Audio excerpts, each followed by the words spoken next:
श्रीमंत होण्यासाठी अक्कल लागत नाही, पैसे लागत नाही, आणि त्याला थोडीशी भीती आहे की फ्युचरमध्ये मला पैसे लागतील. त्या भीतीपोटी तो थोडीशी गुंतवणूक करतो, की 10-15-20%. जसं आपण देवाला नैवेद्य दाखवतो. या 3 वर्गांपैकी श्रीमंत माणसाचा इन्कम सगळ्यात कमी असतो. तो गुंतवणुकीला प्राधान्य देतो. गुंतवणूक करायला पाहिजे हे सगळ्यांना माहिती, पण करत कोणीच नाही. सो हे सगळे आपले टोकताळे आहेत. आणि दुसरा जो खर्च आहे आपला, तो आहे अशा गोष्टी ज्या आपल्याला हव्या-हव्याशा वाटतात. मग तो 1 लाख, 2 लाख, 3 लाख काही पण असू शकतो. या छोट्या छोट्या चुका जे आपण करतो, जसं आपल्याकडे म्हण आहे, थेंबे थेंबे तळे साचे, पण त्याच्यासाठी ते थेंब पडायला पाहिजेत. अनेक लोक रिअल इस्टेटमध्ये फसलेले आहेत. एकच प्लॉट 4-4 लोकांना विकला जातो. या 3 रेग्युलेटर्समुळे इथे कुठलाही फ्रॉड, अफरातफरी होत नाही. आणि म्युच्युअल फंड ही इतकी फ्लेक्झिबल आणि सोपी संकल्पना आहे. तुम्हाला जेव्हा पैसे येतील तेव्हा तुम्ही गुंतवणूक करू शकता. उद्या तुम्ही प्लॉट घेतला आणि त्याच्यावर कोणीतरी पाटी लावून दिली की सुरू झालं लिटिगेशन. प्रॉपर फायनान्शियल ॲडवायझरकडे जा आणि तिकडनंच तुमची गुंतवणूक करा. सो योग्य निर्णय, लवकर निर्णय आणि लॉंग टर्म इन्व्हेस्टमेंट हे सूत्र आहे. हे फॉलो केलं की जोपर्यंत तुमचा 15-20 लाखाचा म्युच्युअल फंडचा पोर्टफोलिओ नाहीये, आपण स्टॉक्स जेव्हा घेतो आपण पार्ट टाइम करत असतो. आपला नोकरी धंदा व्यवसाय वेगळाच काहीतरी असतो आणि आपण फावल्या वेळात स्टॉक्स घेत असतो. कोणतरी येतं टीव्हीवर सांगतो हा स्टॉक वर जाणार आहे. प्रत्येक माणसामध्ये एक सुप्त इच्छा असते की त्याला श्रीमंत व्हायचे. हीच ट्रीटमेंट आपण आपल्या इन्कमला देत असतो की आपला जो इन्कम आहे तो एक आंबा आहे, ती जी कोय आहे ती आपण पेरायची आणि त्यातली अर्धीच झाडं जगली. ते झाड मोठं झाल्यावरती आपली गरज नाही त्याला, आणि ते झाड तसंच ठेवा, त्याला काळजी घ्या. आता हे समजण्यासाठी काही अक्कल लागत नाही. गुंतवणूक ही इथून होत असते. त्यामुळे तुमची गुंतवणूक टिकेल आणि टिकली तर तुमची वेल्थ क्रिएशन होईल. नमस्कार मित्रांनो, तर स्वागत आहे तुमचं व्यक्ती आणि विचार या आपल्या युट्यूब चॅनलवर. माणसाला फायनान्शियली स्टेबल होण्यासाठी इन्व्हेस्टमेंट ही खूप गरजेची असते. पण इन्व्हेस्टमेंट कोठे करावी आणि कशी करावी या सगळ्या प्रश्नांची उत्तरे या पुस्तकामध्ये आहेत. 25 habits that make you rich. म्हणूनच आपण आज चर्चेला आमंत्रित केले आहे या पुस्तकाचे लेखक व financial freedom coach Sameer Machwe sir यांना. नमस्कार सर. सर्वप्रथम व्यक्ती आणि विचार या मंचावरती तुमचं स्वागत आणि तुमचं अभिनंदन तुमच्या 25 habits to make you rich या पुस्तकाला मिळालेल्या प्रतिसादामुळे. खूप दिवस माझी इच्छा होती की इन्व्हेस्टमेंटवरती एक पॉडकास्ट व्हावा, कारण की मनुष्य एका रॅट रेसमध्ये अडकत चाललाय. तो कमवतोय पण त्याला इन्व्हेस्टमेंट करणं गरजेचं आहे हे आपल्याला माहिती आहे. पण इन्व्हेस्टमेंट कुठे करावी, त्याचे रिस्क फॅक्टर काय असतात, या सगळ्या गोष्टी जाणून घेण्यासाठी आम्हाला हा पॉडकास्ट घ्यायचा होता. त्यामुळं धन्यवाद तुम्ही इथं आलात. आणि माझा पहिला प्रश्न असा असेल की माणसांनी त्याची कॅटेगरी कशी डिसाईड करायची, म्हणजे त्याला कसं कळेल की तो ॲव्हरेजमध्ये येतो, मिडल क्लासमध्ये येतो का श्रीमंतांमध्ये येतो? ओके, सो हा प्रश्नाचं या उत्तर द्यायच्या आधी मी पण धन्यवाद देतो की मला तुम्ही इन्व्हाइट केलं तुमच्या पॉडकास्टवर. आणि व्यक्ती आणि विचार हा जो तुमचा पॉडकास्ट आहे त्याच्यातनं तुम्ही एक चांगलं प्रबोधन करताय समाजासाठी, एक अवेअरनेस जनरेट करताय, त्याच्याबद्दल धन्यवाद. आणि व्यक्तिशः तुमचा पण धन्यवाद की तुम्ही मला इन्व्हाइट केलं. तुमची पूर्ण टीम, त्यांना मी धन्यवाद देतो. And I am really privilege to be a part of this show. आणि हा प्रश्न जो विचारला तुम्ही खूप महत्त्वाचा प्रश्न आहे की कसं ओळखायचं. तर आपले काही स्वतःचे काही ठोकताळे असतात आपल्याला. म्हणजे आपण जर बघितलं की गरीब माणूस कोण आहे, तर आपले पॅरामीटर्स काय असतात की त्याचं इन्कम कमी आहे भाव, नंतर तो त्याच्याकडे पक्कं घर नाही आहे, साध्या घरात कुठे किंवा झोपडीवजा घरात राहतो आणि साधे कपडे घालतो. मध्यमवर्गीय माणूस काय, तर त्याचा पगार जरा चांगला आहे, तो पक्क्या घरात राहतो, त्याच्याकडे फ्लॅट असेल, एखादी छोटी गाडी असेल. आणि श्रीमंत माणूस कुठला, तर त्याच्याकडे बंगला असेल, गाडी असेल, क्लब मेंबरशिप्स असतील, भारी कपडे घालतो. सो हे सगळे आपले टोकताळे आहेत. पण माझ्या पुस्तकामध्ये मी हे लिहिलेलं आहे की ह्या संकल्पना ॲक्च्युली चुकीच्या आहेत जेव्हा आपण फायनान्शियल लेन्समधनं बघतो. तर आता मी तुम्हाला सांगतो की गरीब माणूस म्हणजे कोण, तर तो माणूस ज्याचा खर्चावर ताबा नाही. त्याला तुम्ही 1,000 रुपये द्या, महिन्यामध्ये तो 1,000 रुपये संपून टाकेल. त्याला 10,000 द्या, तो 10,000 संपेल. 1 लाख दिले तर 1 लाख संपेल, 10 लाख दिले तर 10 लाखही संपेल. सो त्याला म्हणायचं गरीब, कारण त्याचा खर्चावरती ताबा नाही. गरीब लोक, प्रामुख्याने गरीब लोक अशा घरांमध्ये राहतात जिथे प्रॉपर फ्लॅट्स आहेत, सोसायटीज आहेत, तिथे गरीब लोक राहतात.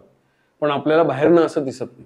सो दुसरी कॅटेगरी जी आहे मध्यमवर्गीय, तो पण जवळपास गरीबच आहे, त्याचाही खर्चावर ताबा नाही, पण तो थोडासा पापभिरू आहे. त्यामुळे मग तो गुंतवणूक करतो थोडीशी 10-15-20%. जसं आपण देवाला नैवेद्य दाखवतो, गणेशोत्सवाला की आपण पेढे आणतो 1 किलो आणि चांदीच्या वाटीत देवापुढे एकच पेढा ठेवतो. तसं काहीतरी तो इन्व्हेस्टमेंटशी करत असतो. नैवेद्य दाखवल्यासारखी तो इन्व्हेस्टमेंट करतो मध्यमवर्गीय माणूस. आणि त्याला थोडीशी भीती आहे की फ्युचरमध्ये मला पैसे लागतील, त्या भीतीपोटी तो थोडीशी गुंतवणूक करतो. आणि मध्यमवर्गीय माणसाचा दुसरा प्रॉब्लेम म्हणजे त्याला खूप कम्फर्ट लागतो. थोडासा उन्हाळा झाला की तो AC बसवून घेईल आणि असे खर्च सारखे तो काढत राहील, कारण ही इज वॉन्टिंग कम्फर्ट. त्याला खूप कम्फर्टेबल लाईफ जगायचं असतं आणि त्याच्यामुळे त्याचा खिसा कायम रिकामा असतो आणि पैसे त्याच्याकडे उरत नाही. इन्कम दोघांचा सेम असतो. गरीब माणूसही तेवढाच इन्कम कमवतो आणि मध्यमवर्गीय जवळपास सिमिलर इन्कम कमवतो. आता श्रीमंत माणूस, आपली श्रीमंत माणसांविषयीची संकल्पना एक्झॅक्टली उलटी आहे. या 3 वर्गांपैकी श्रीमंत माणसाचा इन्कम सगळ्यात कमी असतो. आपल्याला असं वाटत असतं, कारण आपल्याला तो खूप त्याच्याकडे पैसे आल्यावर आपल्याला दिसतो की हा श्रीमंत आहे.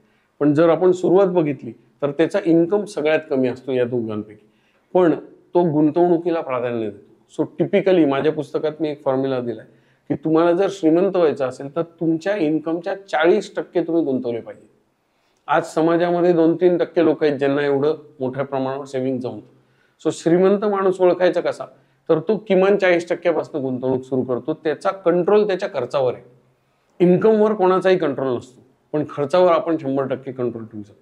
सो त्याचा बेसिक आयडिया ही आहे की तो गुंतवणुकीला प्राधान्य देतो, सेव्हिंगला प्राधान्य देतो, कमी खर्चात जगतो आणि मग हळूहळू ते जे पैसे तो गुंतवतो त्या पैशातनं अजून पैसा निर्माण होऊन मग एके दिवशी तो श्रीमंत होतो. मग आपल्याला त्याचं गाडी बंगला हे सगळं दिसायला लागतं.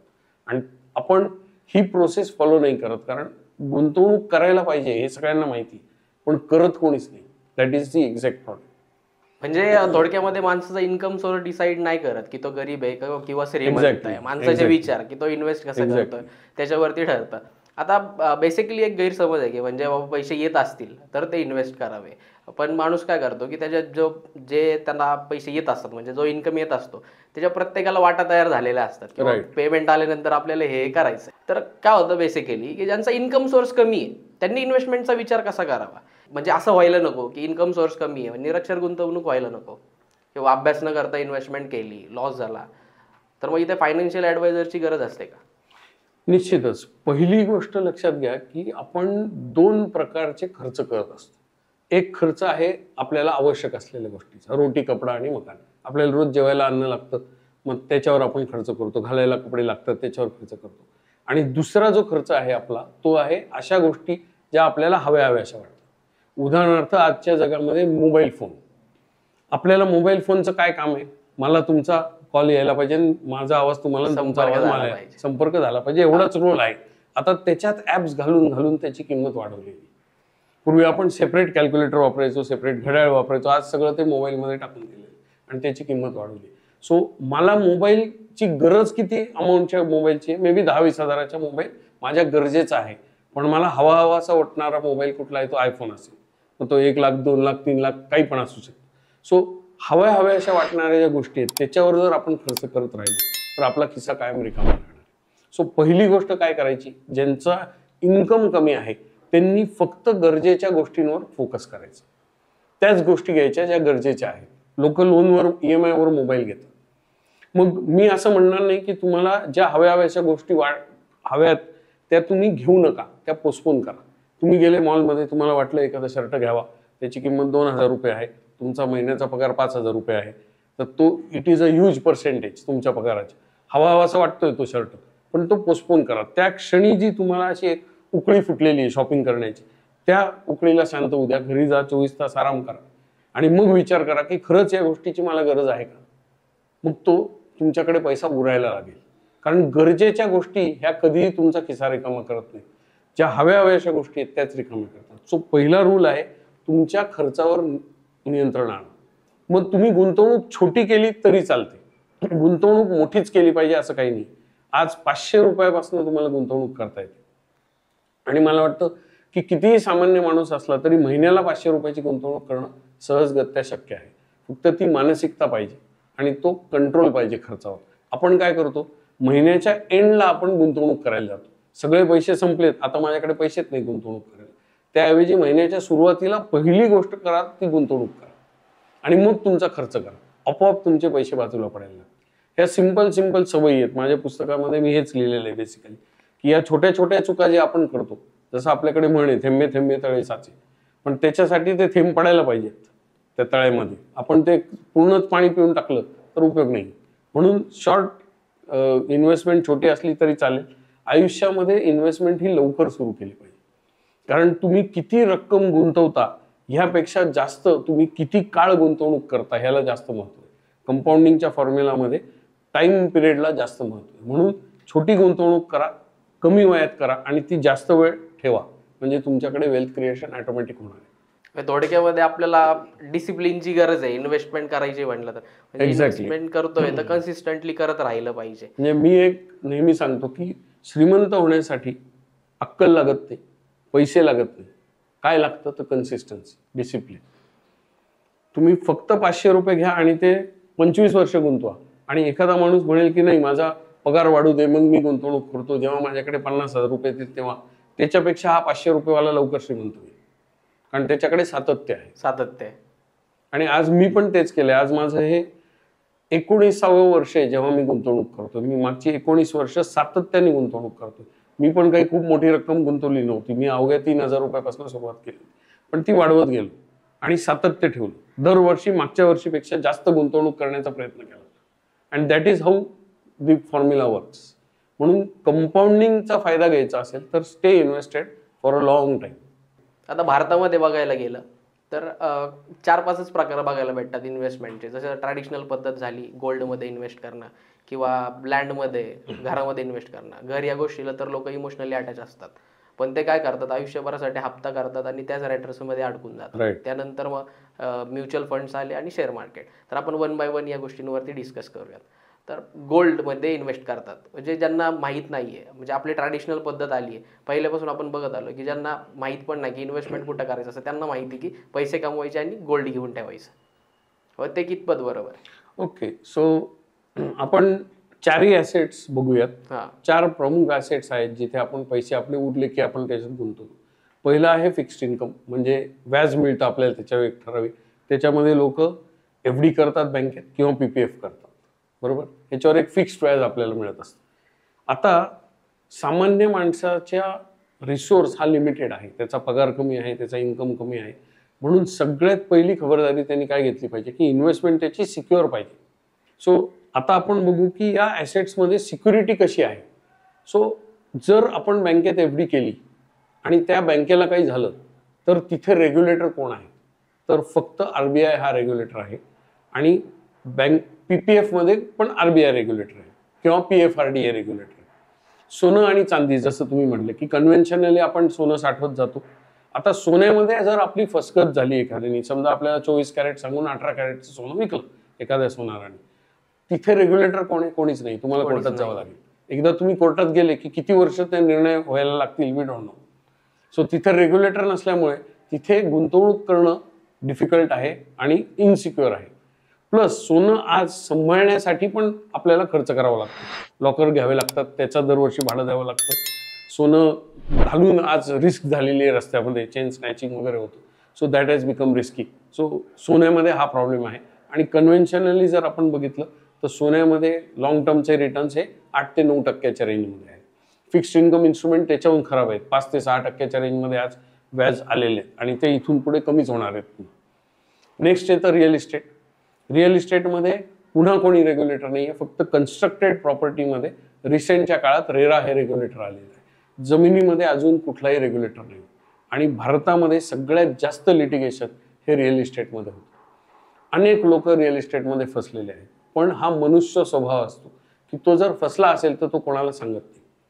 एक साधं उदाहरण देतो मी. आपल्याला जर रस्त्यावरती येता जाता एक 500 रुपयाची नोट सापडली तर आपण पूर्ण गावात बोंबलून सांगतो, पण आपलं पाकिट मारलं तर माणूस सख्या बायकोला देखील सांगत नाही की त्याचं पाकिट मारलं.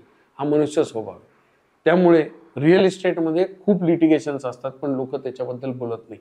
त्याचं मूळ कारण म्हणजे तिथे रेग्युलेटर नाही. एकच प्लॉट 4-4 लोकांना विकला जातो.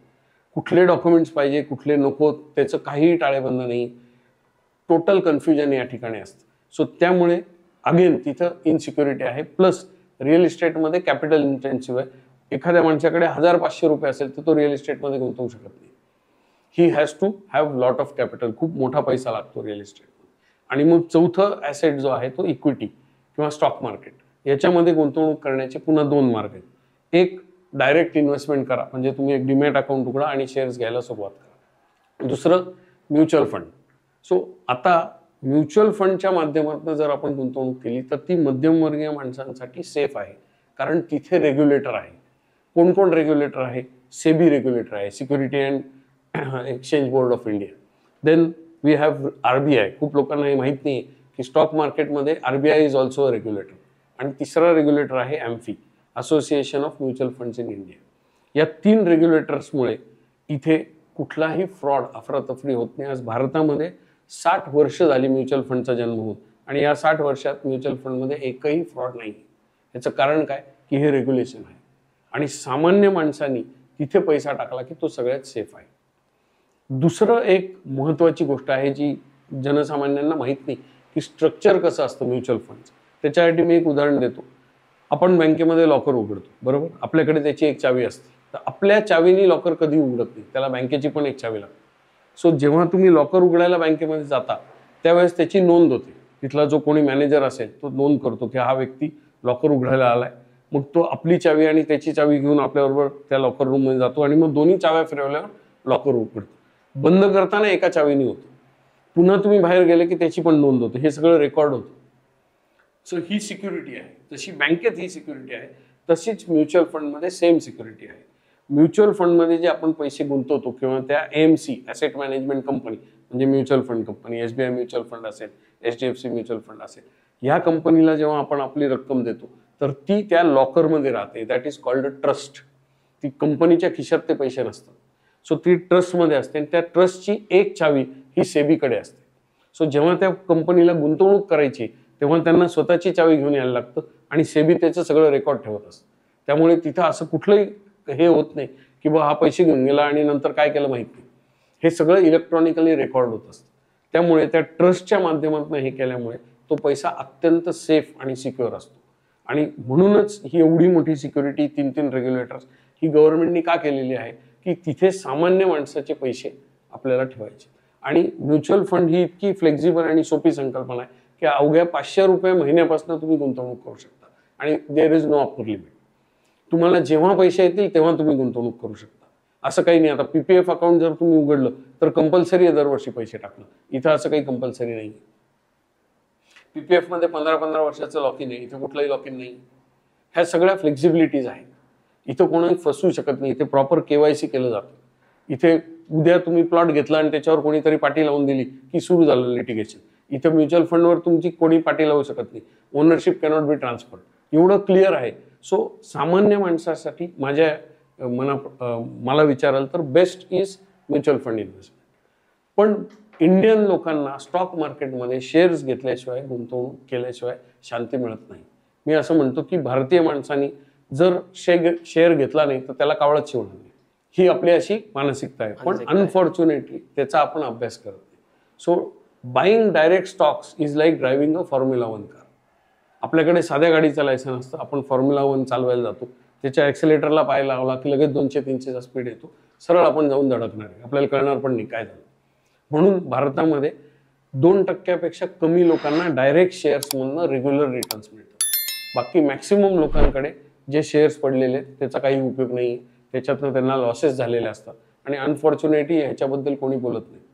आणि आजकाल तुम्ही बघाल तर सगळीकडे असं एक खूप सारं पीक आलेलं आहे की कोणी येतो तो एक व्हिडिओमध्ये सांगून देतो की हा शेअर घ्या, तो शेअर घ्या, EV वाले शेअर हे, लिथियम वाले शेअर हे. त्याचा कुठलाही अभ्यास आपण करत नाही. कमीत कमी आपण बेसिक गोष्टी शिकलो पाहिजे. फंडामेंटल अनालिसिस आहे, टेक्निकल अनालिसिस आहे, याचा बेसिक अभ्यास केला पाहिजे आणि मगच गुंतवणूक केली पाहिजे. किंवा जसं आपण आजारी पडलो की डॉक्टरकडे जातो. का बरं जातो आपण? आपण मेडिकलमधनं पण घेऊ शकतो औषध, पण आपण आपल्या हेल्थवर प्रयोग करत नाही. लीगल प्रॉब्लेम आला तर आपण वकिलाकडे जातो, कारण आपल्याला त्यातलं नॉलेज नाही. सेम वे वेल्थसाठी तुम्ही एका फायनान्शियल एक्सपर्टकडे गेलं पाहिजे. आणि अनफॉर्च्युनेटली भारतात 2 ते 3% लोकच फायनान्शियल एक्सपर्टकडे जातात. बाकीचे घरच्या घरी होमिओपॅथी अशा प्रकारचे प्रयोग स्वतःच्या वेल्थवर करत राहतात. So do it your self हे करू नका. प्रॉपर फायनान्शियल ॲडवायझरकडे जा आणि तिकडनंच तुमची गुंतवणूक करा. मग लॉसेस होणार नाही, चुकीच्या गुंतवणुका होणार नाही, आणि सगळ्यात महत्त्वाचं म्हणजे वेळ जाणार नाही. गुंतवणुकीमध्ये वेळ वाया घालवणं हा सगळ्यात महापाप आहे, कारण कंपाऊंडिंगमध्ये सगळ्यात जास्त व्हॅल्यू ही वेळेला आहे. सो योग्य निर्णय, लवकर निर्णय आणि लॉंग टर्म इन्व्हेस्टमेंट हे सूत्र आहे. हे फॉलो केलं म्युच्युअल फंडमधनं सगळ्यात सोपं आहे. शेअर मार्केटच्या समुद्रामध्ये प्रत्येकाला उडी घ्यायची, पण काय होतं की अभ्यासाची कमी पडते तिथं. बरोबर.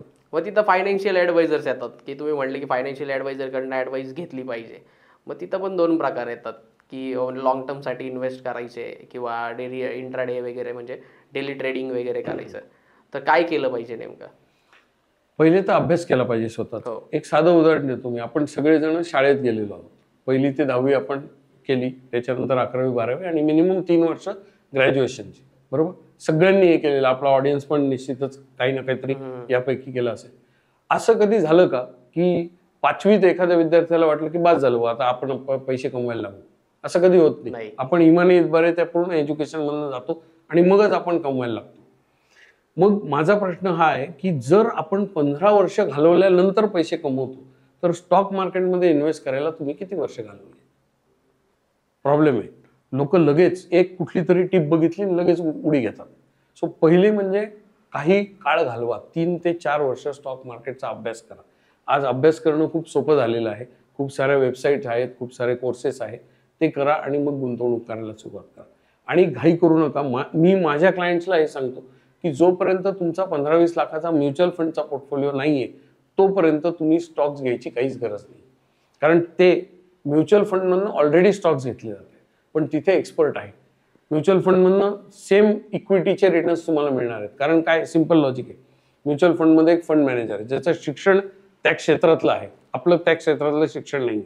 त्याच्याकडे 10, 15, 20 लोकांची टीम आहे. ते सगळे पूर्ण वेळ तोच व्यवसाय करतात. आपण स्टॉक्स जेव्हा घेतो, आपण पार्ट टाइम करत असतो. आपला नोकरी धंदा व्यवसाय वेगळाच काहीतरी असतो आणि आपण फावल्या वेळात स्टॉक्स घेत असतो. आणि ते पण अशा अनरिलेटेड सोर्सेस मधून आपण ऐकत असतो इन्फॉर्मेशन. सो ते करू नये. म्युच्युअल फंडचे जे लोक आहेत, जे हे सगळं मॅनेजमेंट करतात, त्यांना कंपनीच्या मॅनेजमेंटचा ऍक्सेस आहे, जो आपल्याला नाही.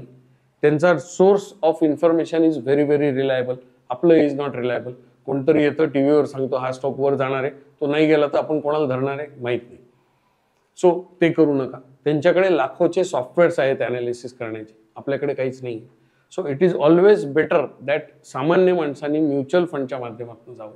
आणि म्युच्युअल फंडमध्ये आपल्याकडे 40, 50, 60 वर्षाचा डेटा आहे की त्यांनी कसे रिटर्न्स दिलेत, काय दिलेत, काय होतं त्याच्यामध्ये. हे सगळा डेटा पब्लिक डोमेनमध्ये उपलब्ध आहे. त्याचा जर आपण थोडासा अभ्यास केला तर तुम्ही चांगले पैसे निर्माण करू शकता. आणि माझं प्रांजळ मत आहे की डे ट्रेडिंगच्या नादी अजिबात लागू नका.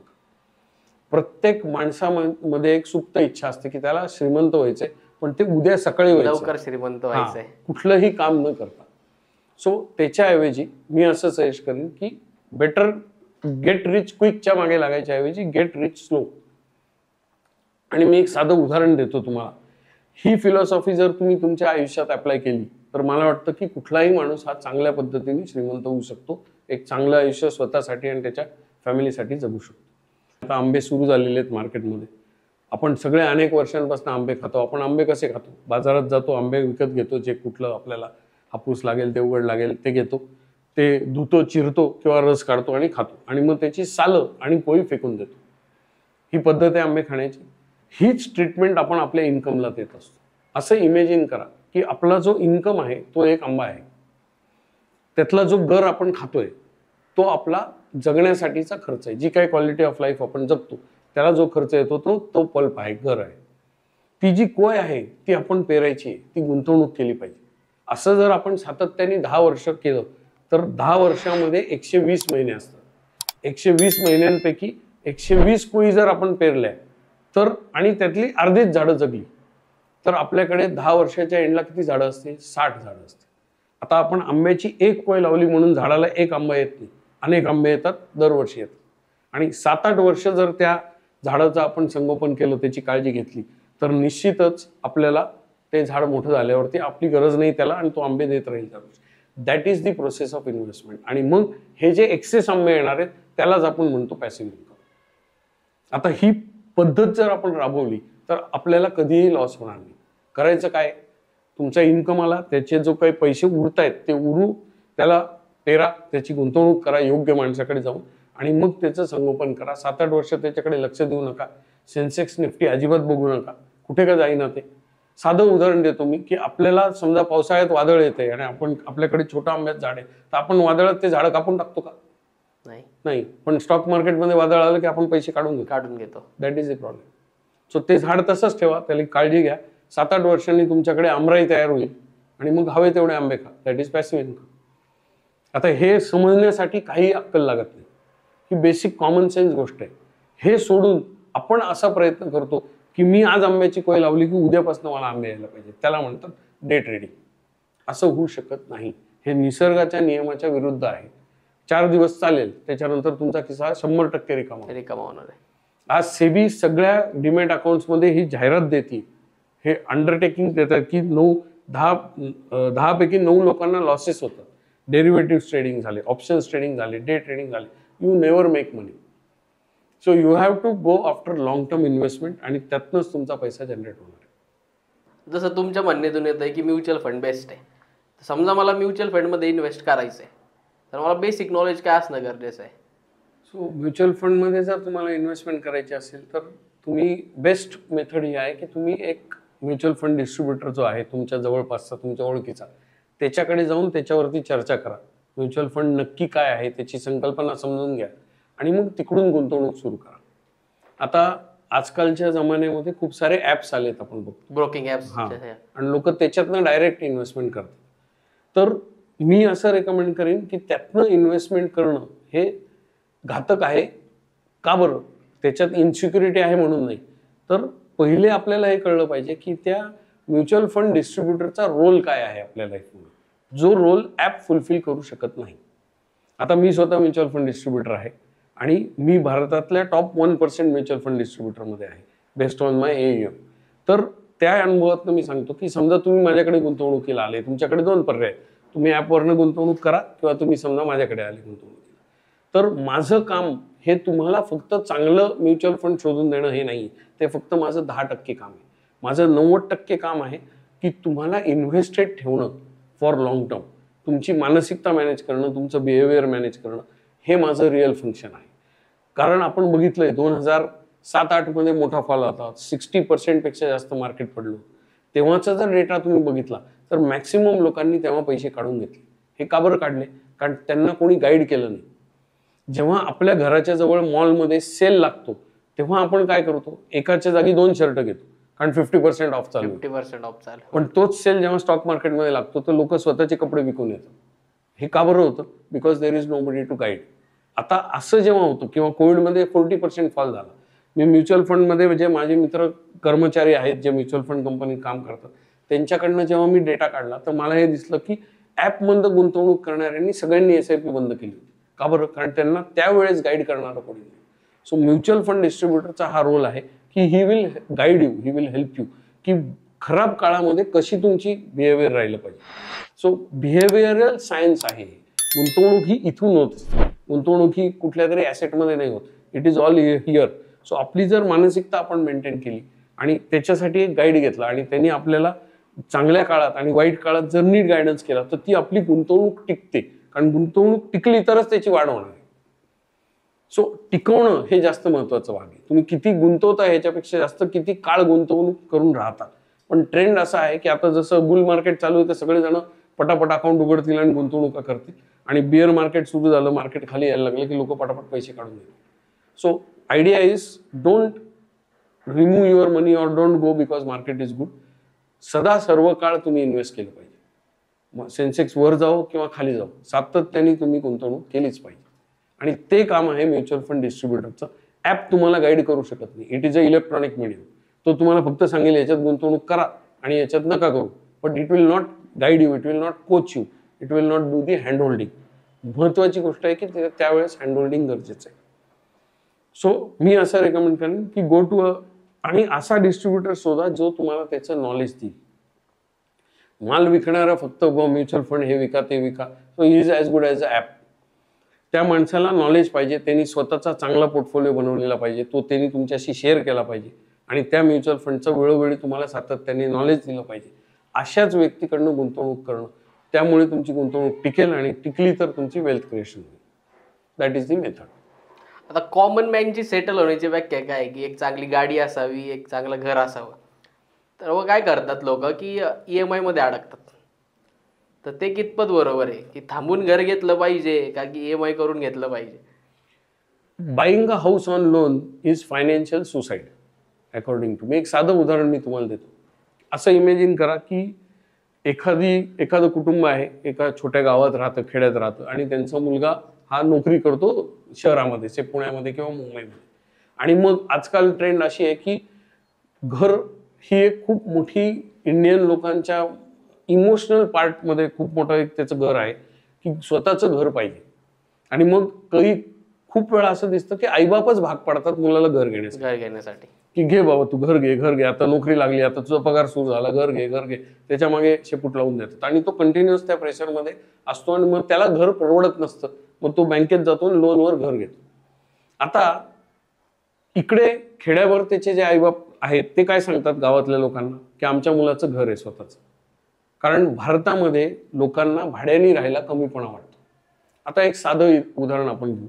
या व्यक्तीने घर घेतलेलं आहे शहरामध्ये, तो हप्ता भरतोय. टिपिकली माझ्याकडे जो डेटा आहे त्याच्या बेसिसवर मी सांगतो की त्याच्या इन्कमच्या 30% त्याचा EMI असतो.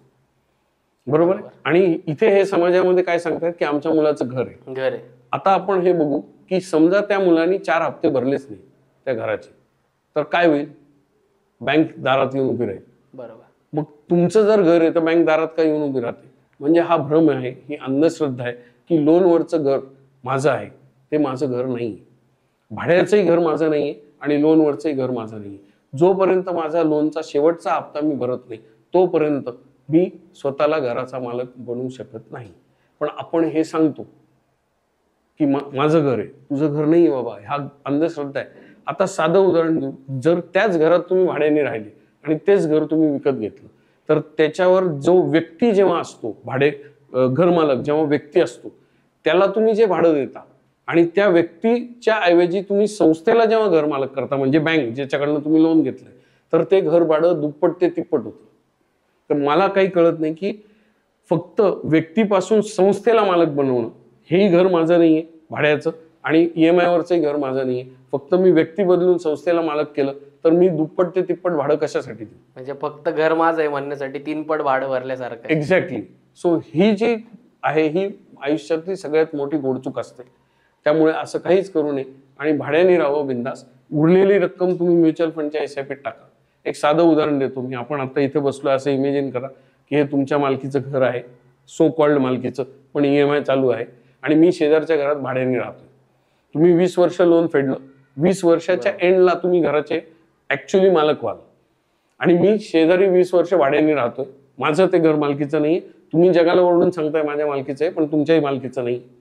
आणि 20 वर्षांनी आपण भेटलो तर 20 वर्षांनी तुमच्याकडे काय असेल? तुमच्याकडे हे घर असेल, त्याची वाढलेली किंमत आणि त्याचा मालकी हक्क, आणि तुम्ही तुमची मुद्दल जी बँकेकडनं घेतलं होतं त्याच्या बरोबर त्याचं व्याज तुम्ही सगळं फेडलेलं आहे. सो टिपिकली दुप्पट आपण पैसे बँकेला दिलेले असतात. आता असं इमेजिन करा की शेजारी माझी पण EMI भरण्याची ऐपत होती, पण मी EMI भरलं नाही. मी अर्धं भाडं भरलं, अर्ध्याची SIP केली.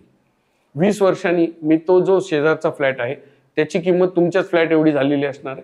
ते मी कॅश डाऊन घेऊ शकतो आणि माझ्याकडे त्याच्या 50% अमाऊंट माझ्या खिशात असणार. किती फरक आहे बघा. म्हणजे समजा 50 कोटीचं घर हे 20 वर्षात साधारण 1.25 कोटीचं होतं आणि आपण त्याच्यावरती 1 कोटीचं ऑलरेडी व्याजासकट पैसे दिलेले असतात बँकेला. शेवटी तुमच्याकडे फक्त घर आहे. मी ते 1.25 कोटीचं झालेलं घर कॅश डाऊन घेतो आणि त्यानंतर पण माझ्या खिशात 50 लाख रुपये उरलेले. Which situation is better?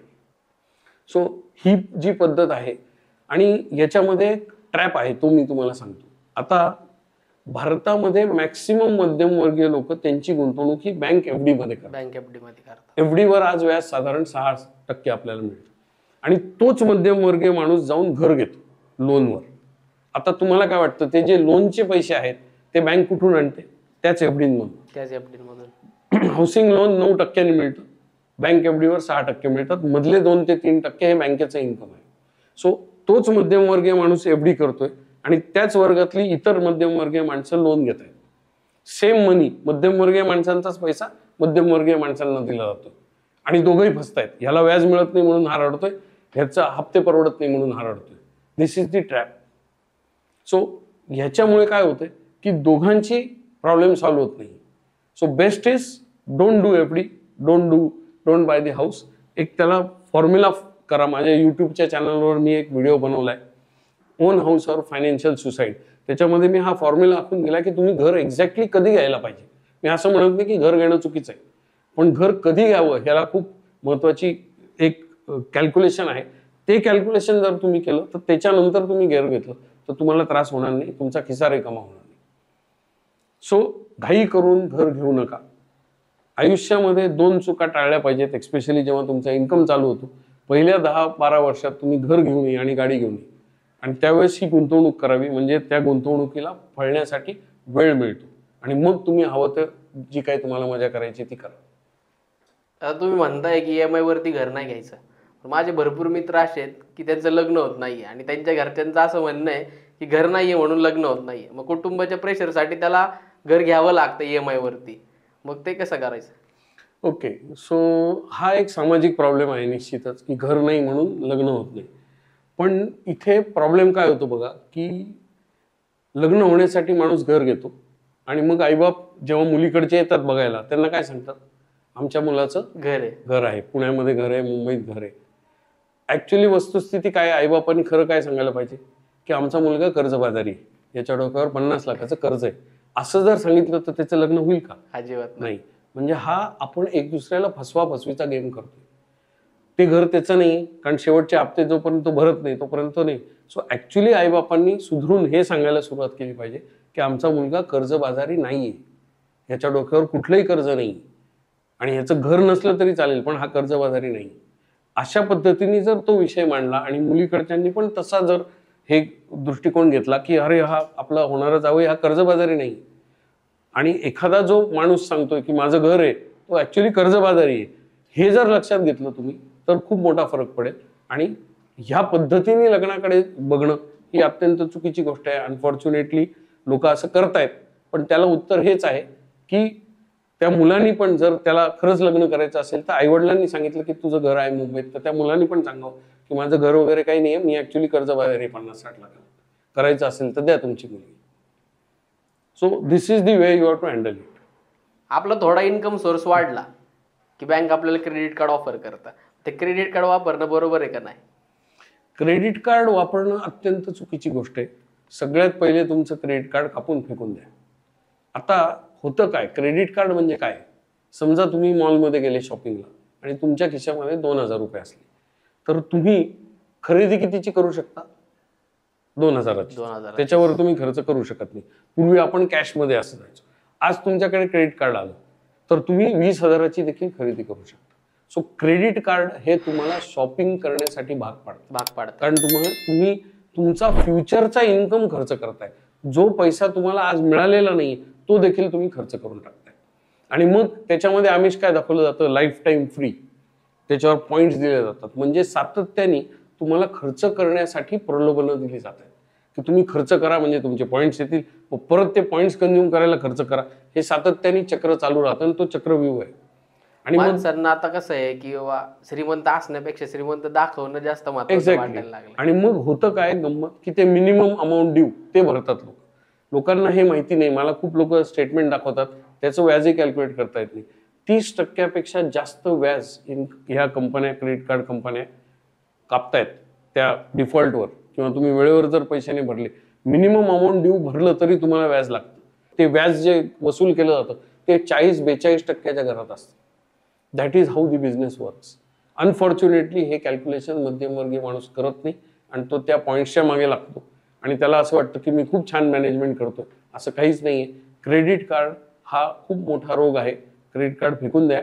In fact तुम्हाला जर क्रेडिट कार्डमधनं फायदा करून घ्यायचा असेल तर मी एक साधा सोपा हे सजेस्ट करतो. क्रेडिट कार्ड कंपन्या विकणाऱ्या ज्या आहेत, SBI क्रेडिट कार्डची एकमेव कंपनी लिस्टेड आहे, त्याची शेअर्स घ्या, तिथं जास्त फायदा आहे. Because that company is making money, so your share price will go up. Instead of wasting money credit कार्डमध्ये, go for the stock of credit cards. That is a better thing to do. मला अजून bonds बद्दल थोडी माहिती हवी होती. Okay, bonds basically काय आहे की it is a high interest FD.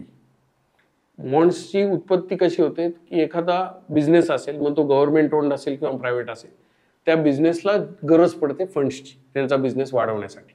Capex असेल किंवा नवीन प्लांट उघडायचा किंवा नवीन प्रॉडक्ट लाईन एस्टॅब्लिश करायची किंवा इन्व्हेंटरीसाठी पण रॉ मटेरियलच्या लागत असतील पैसे, तर ते कॅपिटल रेज करतात. वेगवेगळ्या पद्धतीने कॅपिटल रेज करता येतं. सगळ्यात सोपा मार्ग जो आहे तो बॉन्ड्स आहे. कारण जर ती कंपनी बँकेकडे गेली ते फायनान्स उपलब्ध करून द्यायला, तर खूप साऱ्या फॉर्मॅलिटीज करायला लागतात. पण बॉन्ड्समधनं ते बॉन्ड्स बाजारात आणले जातात. तुमच्यासारखा व्यक्ती, माझ्यासारखा व्यक्ती ते बॉन्ड्स इझिली घेऊ शकतो.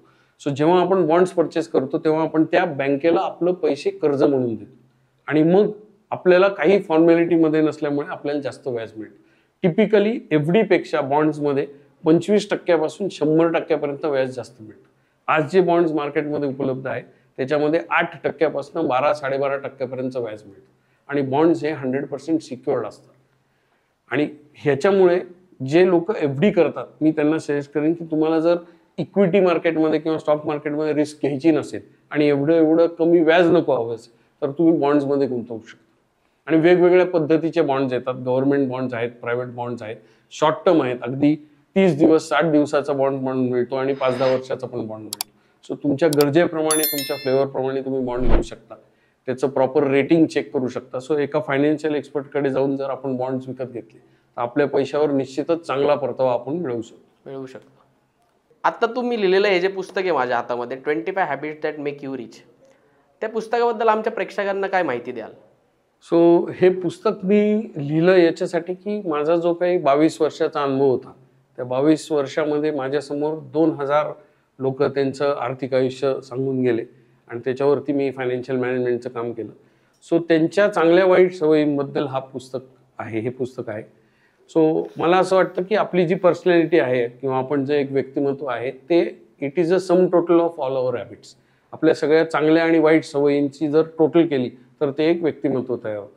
तसंच आपलं आर्थिक व्यक्तिमत्व हे आपल्या पैशाशी निगडीत असलेल्या सवयींपासून बनतं. म्हणून मग त्याचं नाव असं ठेवलेलं आहे की 25 habits that make you rich. So ह्या ज्या 25 सवयी आहेत या जर आपण स्वतःला लावून घेतल्या तर आपण श्रीमंत होण्यासाठी आपला मार्ग सुखकर होईल. सो असे सगळे व्यक्ती ज्यांना फायनान्शियल नॉलेज कमी आहे किंवा गृहिणी किंवा स्टुडंट्स, अशा सगळ्या लोकांनी हे पुस्तक वाचलं पाहिजे. आणि त्यांचं एक बेसिक, जसं आपल्याला घरामध्ये संस्कार होतात तसे हे आर्थिक संस्कार करण्यासाठी माझ्या 22 वर्षाचा अनुभव मी या पुस्तकात टाकलाय. हे पुस्तक Amazonवर उपलब्ध आहे. ज्याला कोणाला वाचनाची आवड असेल त्यांनी निश्चित हे पुस्तक वाचावं आणि वाचून त्याची इम्प्लिमेंटेशन करा तुमच्या लाईफमध्ये. कारण त्या पुस्तकामध्ये मी एक वाक्य लिहिलेलं आहे की what is the greatest misery of life. Greatest misery of life ही आहे की सगळ्यांना माहिती आहे की काय केलं पाहिजे, पण खूप थोडे लोक ते करतात जे त्यांना माहिती आहे. म्हणून याच्यावरती ॲक्शन घ्या आणि तुमचं आयुष्य समृद्ध करा. नक्कीच आपली आजची चर्चा ऐकून आमच्या ऑडियन्सला फायदा होईल आणि त्यांना फायनान्शियली ग्रोथ करण्यासाठी मदत होईल. तुमचं धन्यवाद की तुम्ही आम्हाला आज एवढा वेळ दिलात आणि तुमच्या पुढील वाटचालीत शुभेच्छा. थँक्यू. मला सुद्धा चांगली मजा आली आणि आय एम शुअर की ऑडियन्स ह्या सगळ्या आपल्या डिस्कशनचा वापर करून घेतील. आणि मी असं सजेस्ट करीन की हे पुस्तक त्यांनी Amazonवरनं घ्यावं, वाचावं. आणि तुमच्या देखील व्यक्ती आणि विचार या पॉडकास्टला मी धन्यवाद देतो की तुम्ही एक चांगलं समाज प्रबोधनाचं काम करताय. एक फर्स्ट हँड इन्फॉर्मेशन तुम्ही लोकांपर्यंत पोहोचवताय, त्याच्याबद्दल धन्यवाद. आणि मला तुम्ही इथे बोलवलं, माझ्याबरोबर चर्चा केली, त्याच्याबद्दल देखील धन्यवाद. It was my privilege. Thank you.